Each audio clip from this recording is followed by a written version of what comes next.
Welcome back to the Mike and Andrew Show. I'm Andrew Serwick here again with Mike Meredith. Mike, a lot to talk about NFL today, but how are you doing today, bud? Pretty good, man. Just getting prepared here for the playoffs and all that football has in store for this next month or so.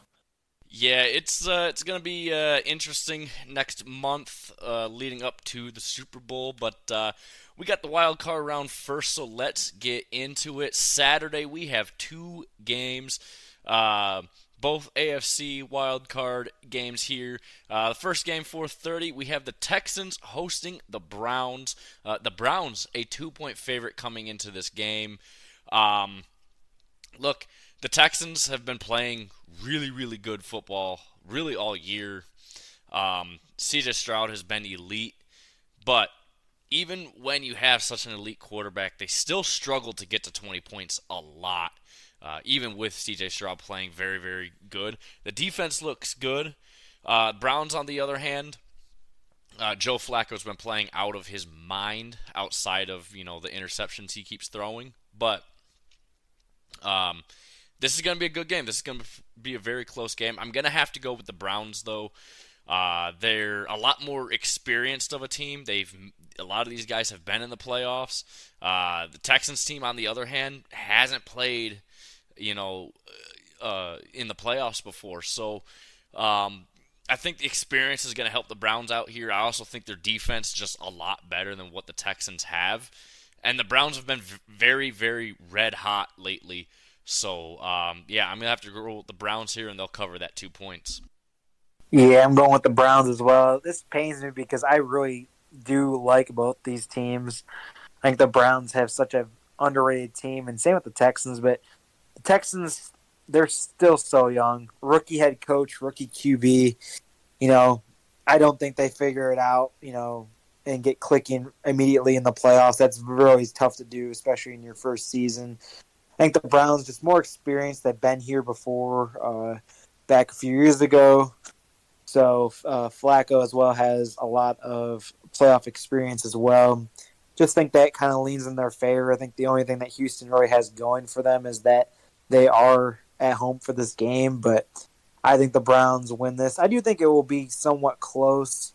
I think Houston will keep this somewhat close, but in the end, the Browns are going to win this one. Yeah, I think Houston can keep it close, but, you know, uh, Browns have the ultimate, trump card in this game, and that's a QB with playoff experience. And obviously, we know Joe Flacco has a ton of that, considering he has a ring to his name. And then the Saturday night game, Chiefs hosting the Dolphins. Kansas City a 4.5 point favorite in this game. Um, Look, Kansas City, they have issues with catching the ball. Their defense very, very good. Dolphins, the offense has been very, very good all year. Their defense not so good, but on the road they are not a very good team. Um, they just cannot win on the road. And Arrowhead, it's such a hard place to go and win at. That said, I want to pick the Dolphins because I think their offense could pick this team apart, but I have to go with the Chiefs. As much as I hate to pick them, it's such a hard place to win at Arrowhead, and when your defense can't really do anything anyways, you know, yeah, God help you. So yeah, I'm gonna go with the Chiefs, but I think Miami will cover that 4.5. I think this is gonna be a very close game, because obviously we know Kansas City has a lot of problems with their offense, but um, it's a home game for Kansas City, and the Dolphins on the road are terrible, so got to go with the Chiefs here. Yeah, I'm going to go with the Chiefs as well, just because the weather favors them, and they also have that playoff experience where Miami doesn't really have much. But I would love to see Miami pull off this upset. I think it'd be great. It would go crazy. Just the internet would go crazy. It'd be fun. Yeah, it would be very, very interesting for sure. Um, Sunday, we got 3 games. The last of the AFC games will lead us off at 1 o'clock. The Bills hosting the Steelers. Buffalo, a 10-point favorite in this game. Lots of experience on this Buffalo team, of course. The Steelers, they have experience, but I don't think they have the talent. At this point, the Steelers, they don't have a quarterback. They don't have that elite receiving core that they used to have. They just have really nothing here. And the Bills, a lot more playoff experience, deeper playoff experience than the Steelers team. I got to roll with the Bills here, but 10, man, that's asking a lot out of this team who, who's been very bad against the spread actually this year. So I'm going to go with the Bills, but I think the Steelers cover that 10 points. Yeah, it's tough because they, Steelers, they find a way to keep things close, and they, they have Mike Tomlin there, but the Bills are just a way better team, and they have that playoff experience as well. They've had some deep playoff runs, haven't been able to get to the Super Bowl just yet with this core that they have, but I think that they do win, but I think the Steelers do cover as well. I think they just find a way to keep it closer than that 10 points, even though I do think the Steelers are the worst team in the playoffs. Nah, I think the Bucks are the worst team in the play. Maybe even the Packers. I don't know, man. I don't. I think. Yeah, that's true. But yeah, yeah, no. Defense is good, and they have no TJ Watt. That's also true. Yeah, never mind. I think yeah, the Bills might actually cover that 10 without Watt on the other side. The 4:30 game, we have the Cowboys hosting the Packers. Dallas, a 7-point favorite in this game. Here's something interesting though.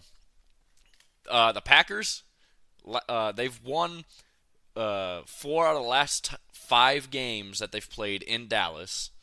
They have obviously a very elite level quarterback right now. I wouldn't say elite, but very, very good quarterback right now out with Jordan Love, who's been stellar the last few weeks. They've also won 9 out of the last 10 matchups total between these two teams. It's kind of like Seattle with the Lions. They just have the Lions figured out for some reason. I'm going to go with the Packers here. I think the Cowboys might just end up choking here. And, like I said, the Packers have the Cowboys number. I'm going to be a big Green Bay fan here this week. My brain says the Cowboys will win. My heart says the Packers will win. I really want the Packers to win.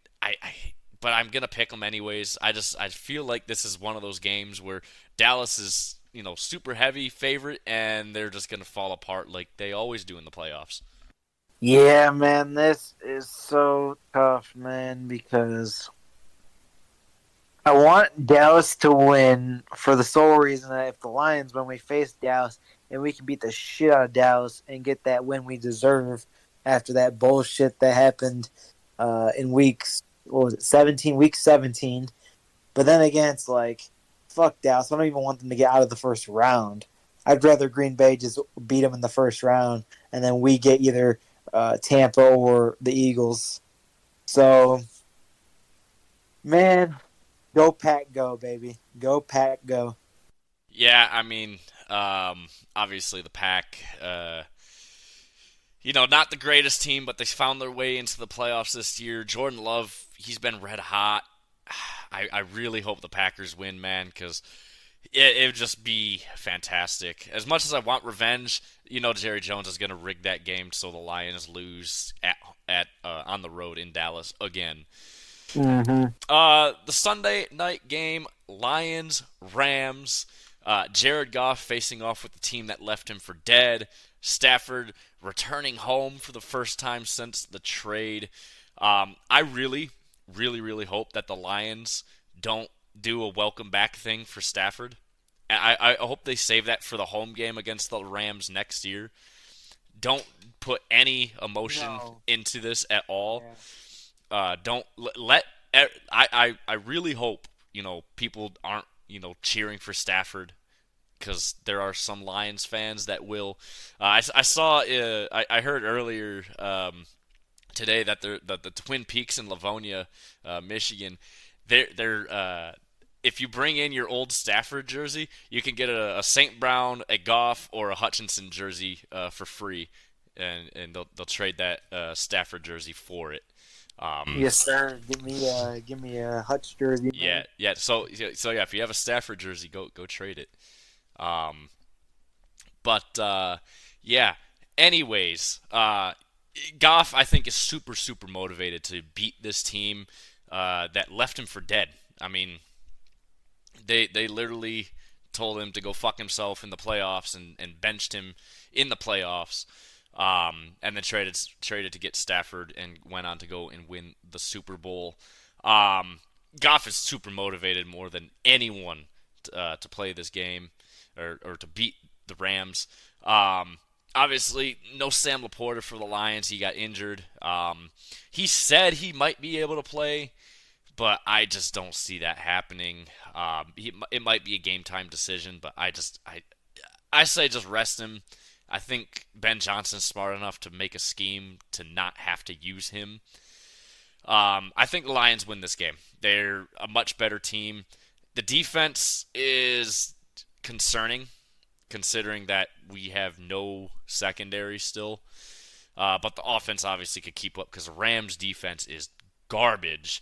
But if we can get a couple key stops, this is going to be a very high-scoring game, I think. Just because the Lions' offense is elite. The Rams' offense is pretty damn good. Obviously Nakua and Kupp. Kupp's always wide open for some reason. No one knows how to cover him. But I just think that you're going to see the most perfect game out of Jared Goff that you ever will because he's, like I said, super motivated to beat the Rams this week. So I'm picking the Lions. I think they can cover that 3-point spread, but it's going to be close. I think it's going to be within at least a score for this game. Yeah, I think it's going to be close too. I know I definitely value the Rams a little bit more than you. I feel like I'm kind of nervous, man, but I have faith. I'm really worried about Kupp and Nakua, man. I'm really hoping that our D line can get to Stafford and pressure him so he doesn't have enough time because Kupp and Nakua are going to get open, man. They're going to run around our secondary, I feel. But as long as we can get pressure on Stafford and do everything else we can do to scheme up a strong offense with Laporta probably being out, I think that the Lions can take this. But it's going to be a close one, I think. So I saw an interesting stat. If we could put pressure on Stafford, we're going to win this game because Stafford, when under pressure, has the 27th best passer rating while under pressure. He is not good under pressure this year. He's 27th in the league when under pressure as a passer. He misses targets a lot when he's under pressure this year. Get him scrambling and yeah, he's not very accurate. So if the Lions can get some pressure on him, which I think they very well can, I think the Lions will have no problem here. And then Monday night, the last NFC wildcard game, you have the Bucks hosting the Eagles. The Eagles, a 3-point favorite in this game. They are floundering right now. They just cannot win.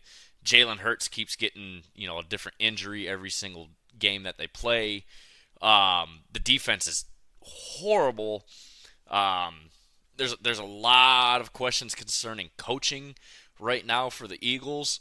Sirianni, people are saying he might get fired if they don't win this weekend. On the other hand, the Bucks, they should be a lot better record-wise than they are. I feel like they are a stronger team than their 9-8 record shows. That said, they still play in the least serious division in the league right now. But I don't know, man. It's gonna be a close game. I'm gonna pick the Eagles just because I think overall they are a much better team. But I feel like the Bucks can pull off a big upset here just because of how bad the Eagles have been over the last 7-8 weeks now. Yeah, this is tough. You had told me like 6 weeks ago, Eagles are going to play Tampa in the first round, and I would even be considering Tampa. I'd be like, bro, you are crazy. Like, did Jalen Hurts get freaking injured for the rest of the season? Like, what are we doing here? But no, I think Tampa, man. I think I'm going to roll with Tampa here. The Eagles they are the coldest team going into the playoffs right now. They have no momentum at all. I think this is going to be the nail in the coffin for Sirianni, man. They're going to get rid of Sirianni after this game.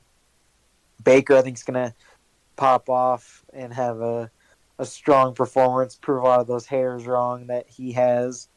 And yeah, the Eagles go home early, man. There's always an upset, man. That's why I'm hoping it's not the Lions. Hopefully it is the Eagles, man, because there's always that one team that just does not show up when they should. Yeah, there's always an upset playoff or wild card weekend, but I really hope it's not the Lions. I really hope it is Tampa Bay, but I just don't see it. But it could also be the Packers over the Cowboys because Cowboys like to choke in the playoffs. But yeah, that's gonna do it for matchups for this week. Obviously, Baltimore and San Francisco on a bye week. So Mike, we're gonna do a little blitz here. I'm gonna give you 9 teams. This is from ESPN.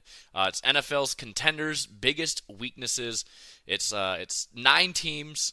You're gonna guess what their weakness is, and then um, we're gonna talk about it a little bit. So number 9. This is gonna be in order of this whoever wrote this article. Bill Barnwell. Um, it's reverse order in what he thinks or is their chances of winning the Super Bowl. So we're gonna start number 9, Cleveland Browns. What do you think is their biggest weakness? The biggest weakness for the Browns, in my opinion, I think it's just going to be getting offense. I think Flacco is, good enough, and he's been putting up big games, but their defense is how they're going to win their games. I mean, the Browns right now are not going to beat you on offense. That's not their strongest suit. I think that's their weak point, man, just the offense. So what he has their biggest weakness is turnovers on offense. Uh, the Browns have turnovered the ball 12 times across their last 5 games, and Flacco's responsible for 9 of those turnovers. And 2 of those were pick sixes as well. So I think if Joe Flacco can slow down, just a little bit, stop turning the ball over, the Browns will have no issue going through the playoffs because their defense is really, really good. It's just their offense keeps giving up a lot of points because of these turnovers. Lots of fumbles too. But Joe Flacco's really the big problem in terms of turnovers for this Browns offense. Yeah, I didn't realize it was that bad over the last few games here. Yeah, they are. Yeah, not very good. Number 8, he's got him at a 1% chance of winning the Super Bowl. What do you think the Rams' biggest flaw is? Biggest flaw with the Rams? Man, this is tough. I'm either going to go with secondary or offensive line. I feel like is their 2 weakest points on the team. So he's got their biggest flaw, kicking. They are. I guess I wasn't even thinking about that. Yeah. 80.7% on their field goal and extra point attempts this year, which is 31st in the league. Only the Patriots have had a worse kicking percentage than them.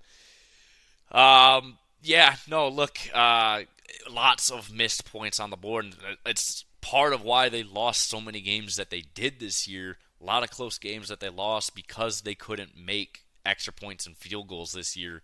Not good.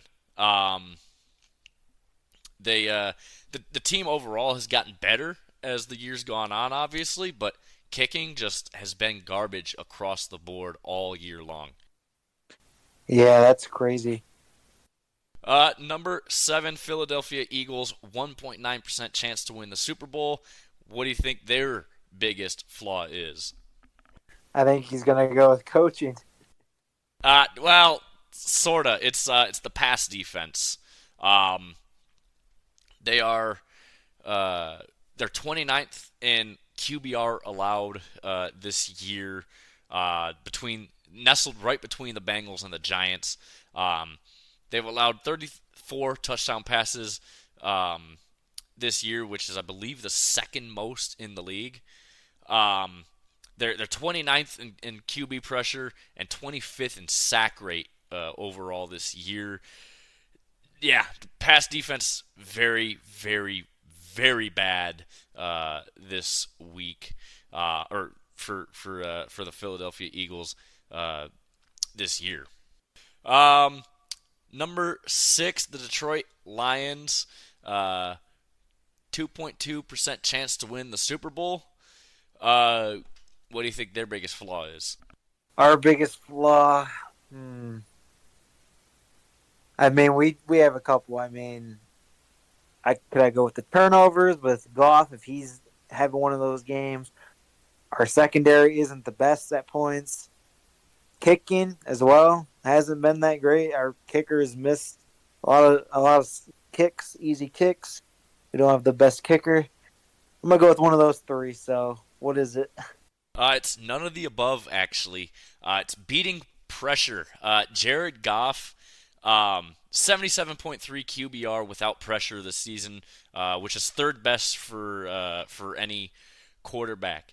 However, under pressure, he has an 8.8 QBR, which is 26th in the league, and that's below even Mac Jones and Zach Wilson.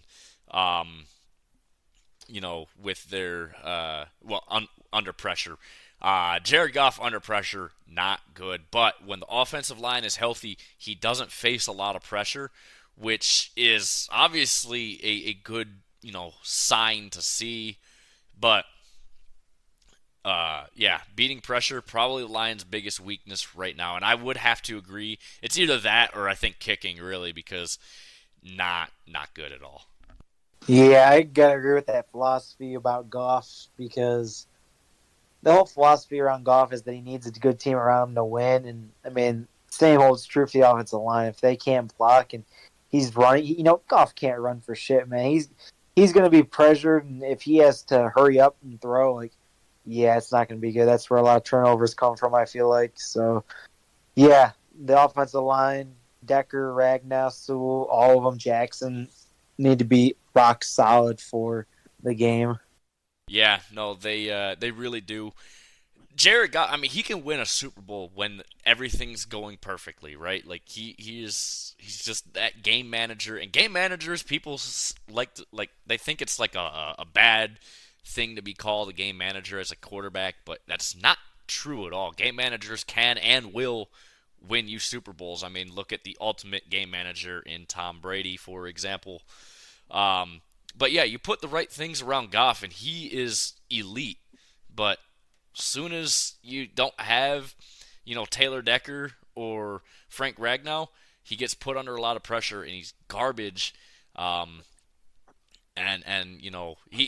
not a mobile quarterback whatsoever.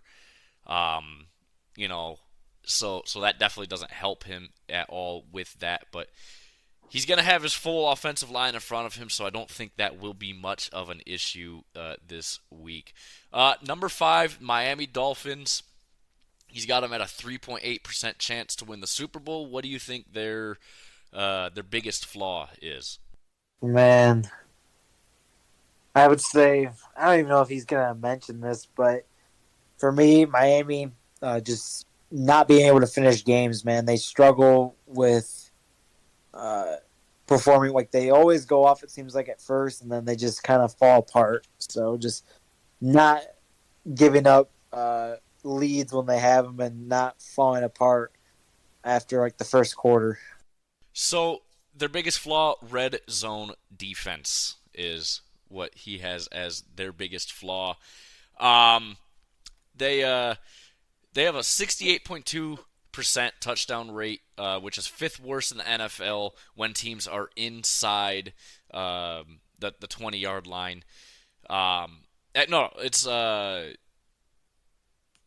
67.3%. My bad. It's 68.2 when a team is inside, or over the last 5 games. So yeah, no, I completely agree. They are one of the worst, you know, red zone defenses in the league by far. I mean, their defense overall is not that good, but once you get them in the red zone, they have absolutely nothing. Um, it's the complete opposite of a bend but don't break defense, essentially, where they're not allowing, or they're getting teams down into the red zone, and then instead of stopping them and forcing them to kick a field goal, those teams are getting touchdowns against them.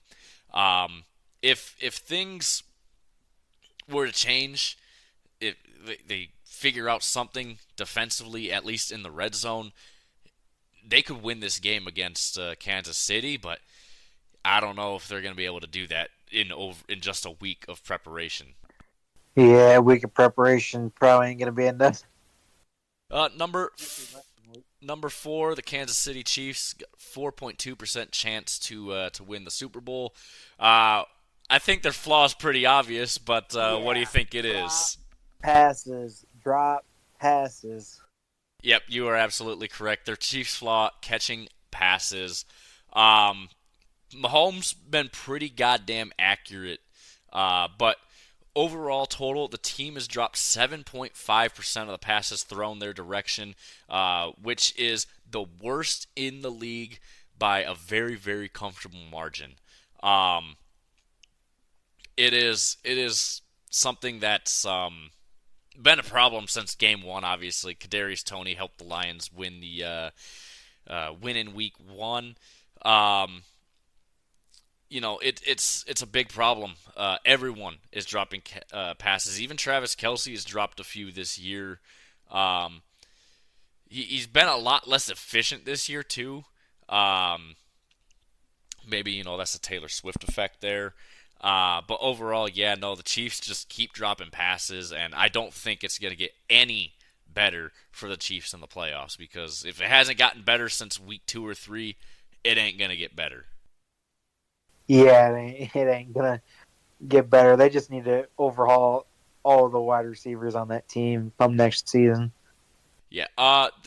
Number 3, he's got the Dallas Cowboys, 11.9% chance to win the Super Bowl. What do you think their flaw is? Choking in the playoffs. Okay, no, but seriously now.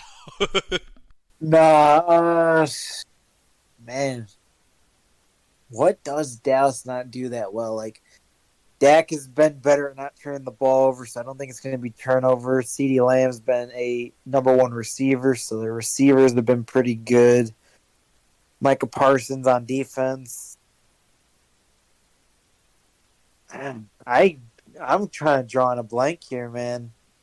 It's their rush defense. It's why the Lions were able to keep it so close with them. The Lions were running the ball a lot in that game, but they are 31st in defensive success rate against the run, which means opposing offenses stay ahead of schedule or pick up first downs or touchdowns on the ground at the NFL's second highest rate in the league. They are, very, very terrible against the run this year. Week 3 against the Cardinals, they ran the ball 30 or the Cardinals ran the ball 30 times for 222 yards and 2 touchdowns. The 12th most rushing yards in a single game all season. The Niners ran it on them 41 times for 171 yards. it is it's their biggest flaw for sure. I mean, they cannot stop the run. Their offense elite. Their pass defense is really good because they have a really elite level secondary. But yeah, they just cannot stop the run up the middle on the outside edges. It doesn't matter where you run it. They cannot stop the rush for some reason. Yeah, that's tough, man. Would have thought they would have been better against the run, but I guess not. So, number two, he's got the Baltimore Ravens, a 28.9% chance to win the Super Bowl. What do you think their biggest flaw is? Another team, man. For me, I'm gonna go with rushing. I feel like because they lost J.K. Dobbins, they're gonna say rushing. Uh, Somewhat related to rushing, yes. It's fumbles. Um, the Ravens at home league average 3.8% drop rate in their victories, 8.7% across all of their losses, um, which is the worst mark in football by a huge margin. They fumble the most out of any team. Um, they fumble on about 2% of their offensive snaps this year, which is well over the league average. Um, but they fumbled 13 times in 13 of their victories, and they fumbled 8 times in all three of their losses. Just absolutely terrible in terms of just being able to protect the ball. But that can be fixed very easily through some tougher coaching. But yeah, I outside of that, I don't see a flaw in this team. Yeah, not much flaws to go off of with this team. And then number one, the San Francisco 49ers. 34.9% chance to win the Super Bowl. What do you think their biggest flaw is? 49ers' biggest flaw. I mean, does this team really have any flaws? Like as a roster, I don't know where they're messing up, man. Their biggest flaw that they have is interceptions. I was gonna say that because I was like, last one was fumbles. I'm thinking if anything, it might be interceptions because Purdy sometimes if he has a bad game, it's really bad. Yeah, in his four losses, he threw 9 interceptions and 121 or 120 pass attempts, which is a 7.5% interception rate. Um, Obviously, interceptions will happen more in losses than they will victories. His rate for interceptions is twice the league average in losses at 2.9%. So he is double the league average for his rate of interceptions in all losses across the league, which is very, very terrible. Um, if he can, you know, it's kind of like what I said with Joe Flacco. If he can just slow down a little bit, he won't have to worry about throwing all these interceptions. In his 12 in the 12 victories that they have this year, he has an interception rate of 0.6%, which is pretty damn good, but which is way below league average at 1.4% across victories in the league, which, yeah, very, very solid there. But if the Niners can just protect the ball, man, I think they have absolutely no issue getting to the Super Bowl this year. Yeah, I mean, they limit the interceptions. I don't see any weak point that they have. Yeah, absolutely. So that is gonna do it for our for the Super Bowl contenders blitz thing. So now, Mike, let's get into it. Yesterday or today came official. Bill Belichick leaving the Patriots. We have a lot of coaches obviously getting fired and leaving. There's 8 coaching vacancies right now in the NFL, so let's get into it a little bit. Yeah, man. Belichick gone. Saban. Pete Carroll kind of came out of nowhere for me. Wasn't expecting that. Those, for me, are the three big ones. Yeah, obviously Nick Saban leaving Alabama. I know that's not NFL, but obviously that is huge. Um, obviously, yeah, I mean the greatest college football coach of all time is Nick Saban. I don't think anyone can argue that. I mean, 9 championships at Bama. Just absolutely insane what he was able to do with that program. Those are some big shoes to fill at Bama. I don't know who's gonna go there. I heard, you know, I heard Urban Meyer was a name being thrown around to go to Yeah. Bama. If that's the case, Georgia fans, buckle up because you're still not going to beat Bama. But if it's anyone else, I've heard I Dabo don't. Sweeney. That's the Oh name I've no, heard. if Dabo would not do well in the SEC because he doesn't like the way NIL is done and handled and how the SEC handles all of that stuff. He's not good. That program would get torched to the ground with Dabo behind the wheel. I feel like because the way these teams handle NIL and recruiting and the transfer portal stuff, he doesn't do it. He does it the old way still. He doesn't want to adapt to it. He's not going to be able to keep that program competitive, I think. So I think it'd be best to not have Dabo at all. Finding someone who could do it, though, is going to be tough. I feel like Kalen DeBoer could do it, but I don't think he's ready for the SEC personally. He's not even ready to be in the Big Ten, to be honest with you. Obviously, Michigan proved that Monday night. Cough, cough, sneeze, sneeze. Eh, I also heard like Ryan Day being thrown out there. I don't think that would happen for one, and even if it did, yeah, Bama's never winning again. Yeah, that's Ryan Day is a joke. Yeah, crying Ryan. Um, but yeah, obviously Bill Belichick is the biggest, storyline now. I mean, yesterday obviously was Nick Saban, but now today, Belichick retiring or not retiring, but leaving the Patriots at least.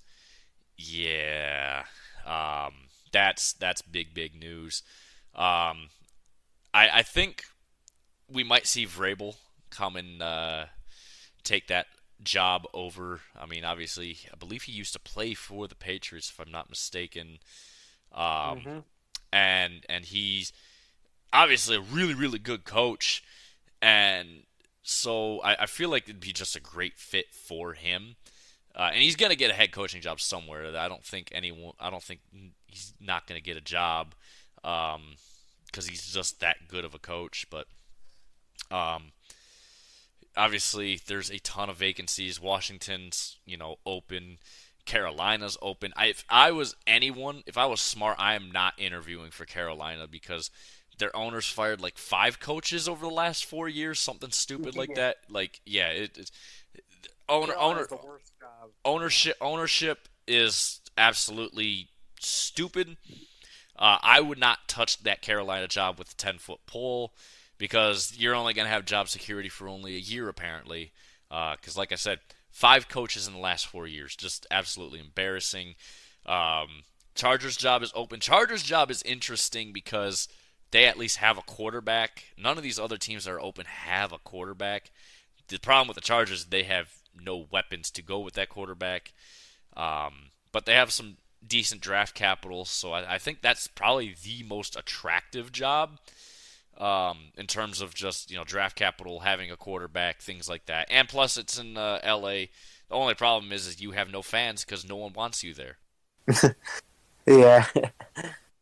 So that is kind of really it. Unless you got anything else you want to add about you know any of these other coaches that are gone or whatever. Yeah, not much. I mean, Vrabel, I think, will definitely land somewhere, like we mentioned. Ron Rivera, he's a veteran. He might be going somewhere, but I know he's had health issues in the past, so he might just, lay low. Uh, who else? Who? I mean, Do not fucking hire Brandon Staley anywhere near the NFL again. That guy needs to just go if he even is being considered anywhere. I don't think for head coaching. I'd hope not. No, Uh, I think Staley could probably land a job somewhere as a defensive coordinator, but yeah, that's probably I was about gonna it. say defensive coordinator, but for me, I wouldn't even hire him on the team at all.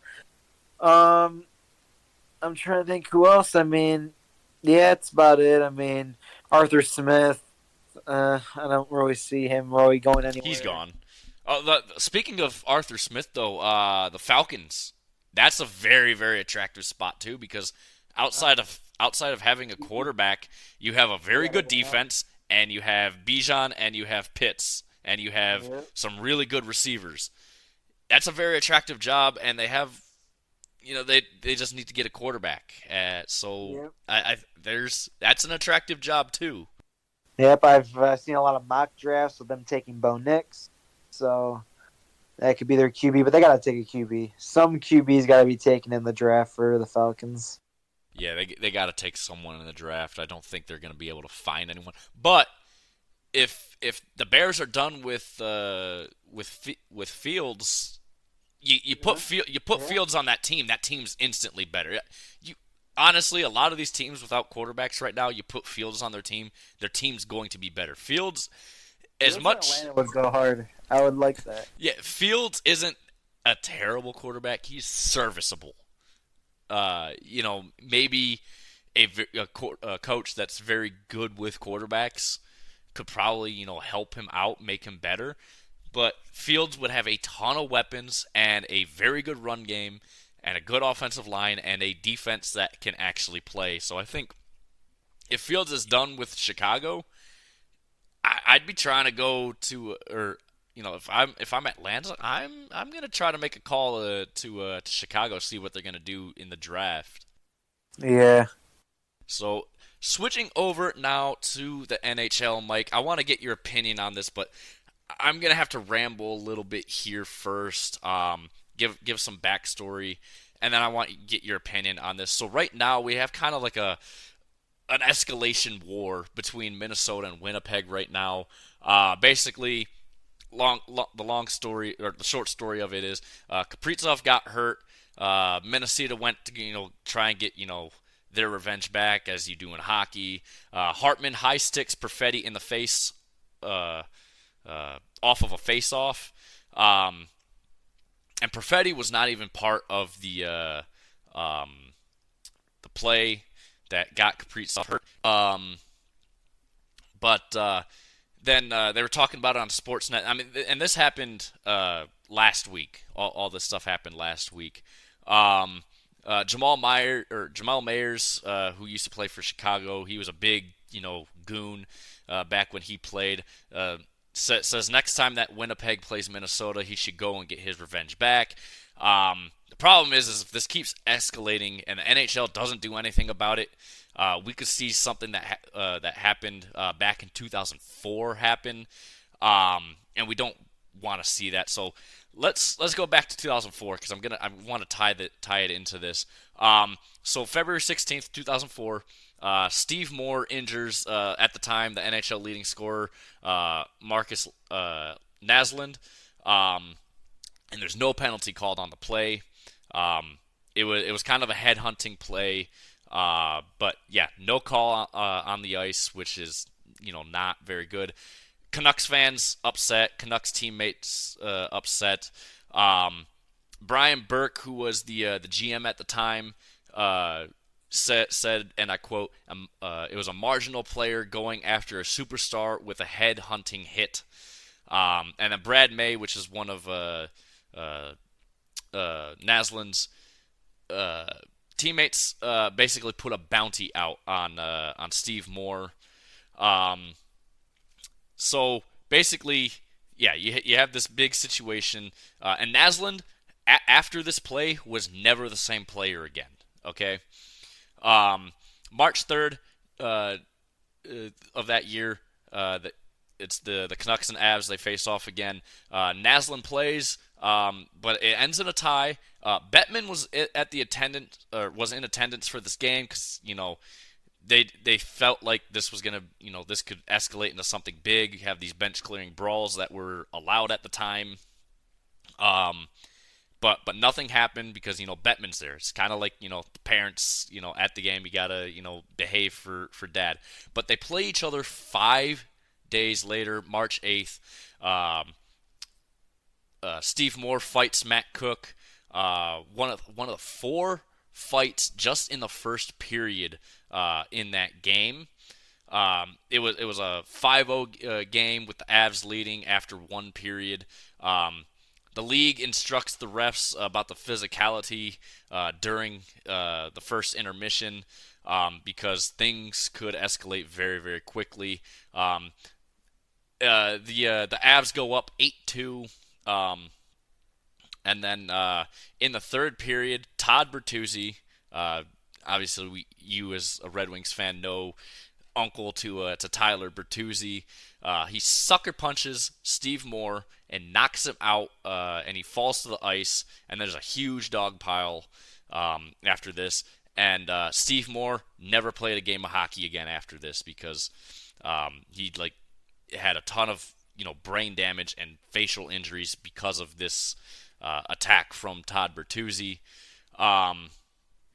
So the NHL had to step in. They got rid of a lot of these, bench clearing brawls and stuff. They got on top of it pretty quickly after this. But the NHL needs to kind of chill out or step in because, we keep seeing these escalations of trying to get back at another team after a player gets hurt. The Department of Player Safety and policing, then players policing the game. It's kind of a conflict of interest. Because on one hand, hockey's always been the players police the game, and now you have the Department of Player Safety trying to step in, tighten things down so that you don't have these escalations like we're seeing between Minnesota and Winnipeg right now. The question is when does the escalation end, and when should it end? The NHL, the NHLPA need to discuss this with the Department of Player Safety because things got to change. The NHL doesn't seem to have learned from this 2004 incident between, Vancouver and Colorado. I really hope, the NHL does something here because of what's been going on, and maybe they can actually learn from, the 2004 incident. If you haven't seen it, it's all over YouTube. Todd Bertuzzi sucker punching Steve Moore.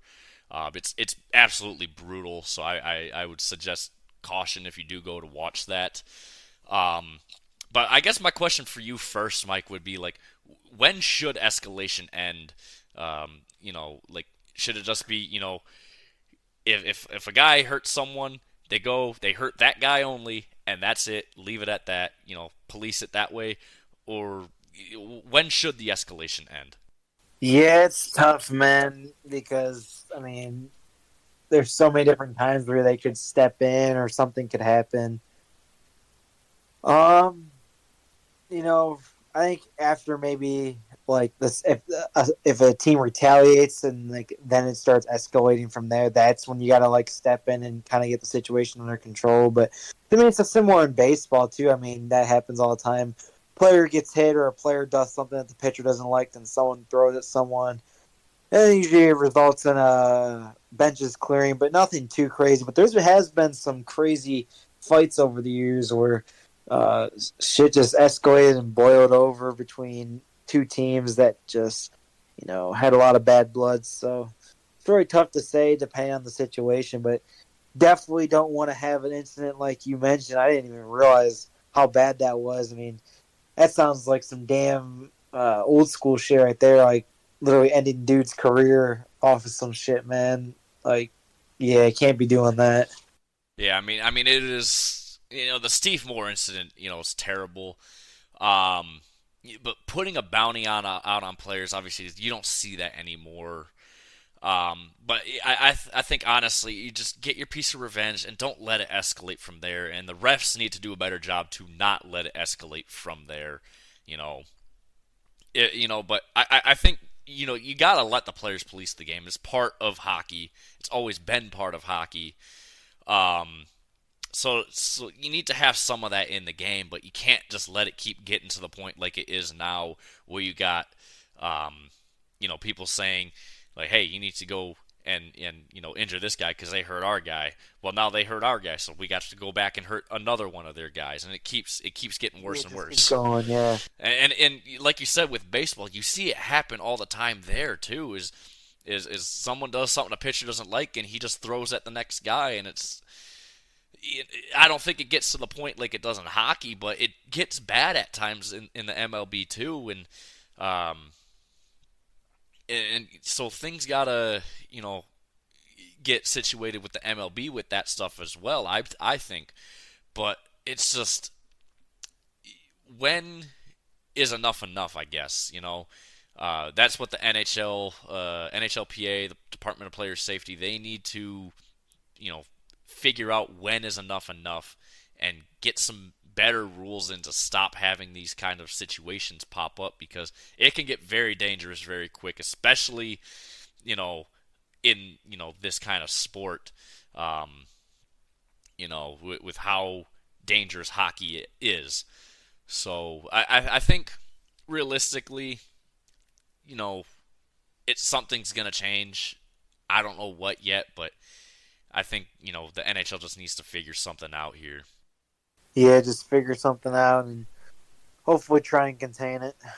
and hopefully the NHL will learn from the Steve Moore incident. But we'll see about that, because right now they haven't done anything about it, and we're almost getting to that point now with this incidents between Minnesota and Winnipeg. So hopefully, like I said, they figure it out. Um, Obviously, these are division rivals, so they play each other a lot over the season. So things could get a lot worse if the NHL doesn't do anything. Um, so yeah, that is gonna do it though for us. Obviously, Tuesday we're gonna talk all the playoffs. Probably get some more NHL, get some NBA into the mix. Um, Real quickly, shout out Pistons. You guys are garbage. Um, yeah, that's embarrassing. Um, but yeah. Anyways, guys, rate, review, subscribe, help us out. Let us know what more you want to see, and we will see you guys on Tuesday.